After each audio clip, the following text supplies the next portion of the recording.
On se souvient du parc de sport dans lequel avait été découvert de l'amiante. C'était en Seine-et-Marne. C'est Marie Dupin qui était venue défendre ce dossier. Benoît Ballet, il y a du nouveau. Oui, parce que dans cette petite commune de Cervon, 3000 habitants, donc un terrain synthétique qui s'était affaissé. En enquêtant, on a découvert effectivement de la pollution, notamment des déchets d'amiante dans le parc autour des terrains, près des jeux pour enfants. Nos révélations qui inquiètent évidemment les habitants. Ils étaient une quarantaine réunis il y a 2 jours devant la mairie pour le conseil municipal, à tel point que tout le monde n'a pas pu rentrer dans la salle.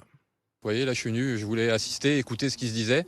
Malheureusement, c'est porte close, le nombre de personnes étant atteint. Pourquoi autant de silence autour de cette situation? Quels sont les risques, notamment pour la santé, pour les enfants qui sont à quelques mètres? C'est vrai que le terrain de foot, il y a des couches et différentes couches qui sont avant la terre. Donc je pense que les joueurs qui jouent dessus, on doit être protégés de l'amiante. Mais c'est vrai que dans le parc à côté, où là il y a des enfants qui se promènent, où il y a la terre même, où il y a des plantes qui poussent, là je pense que c'est beaucoup plus dangereux. Et qu'est-ce que ça va être la suite maintenant ? Ils sont inquiets, évidemment, les habitants. Évidemment, ils sont inquiets pour leur santé, ils sont aussi inquiets pour l'avenir des terrains de foot synthétiques de ce parc. Il y a quand même 440 licenciés dans la commune qui ont peur de ne plus pouvoir jouer au foot.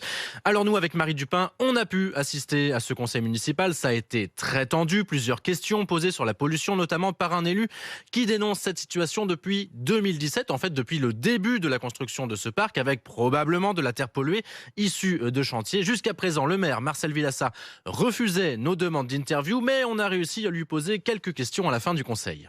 Vous m'avez dit que vous n'aviez jamais entendu parler d'amiante sur le terrain. Je ne suis pas au courant de l'amiante. Je suis au courant des hydrocarbures, j'étais au courant du goudron, mais pour l'amiante, je ne suis pas au courant. Parce que moi, là, j'ai une lettre qui date d'avril 2017 adressée à la mairie où il est fait état d'amiante. Je ne suis pas au courant. Je ne suis pas au courant.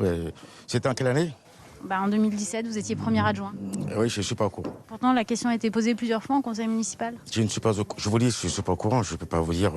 Et là, vous allez faire quoi? Le parc, il va rester ouvert alors qu'il y a de l'amiante et des enfants qui jouent dessus? On va investiguer et je reviens vers vous dès que je l'aurai fait. D'ailleurs, une société a déjà été mandatée pour faire les vérifications. Mais c'est compliqué de fermer un parc comme ça.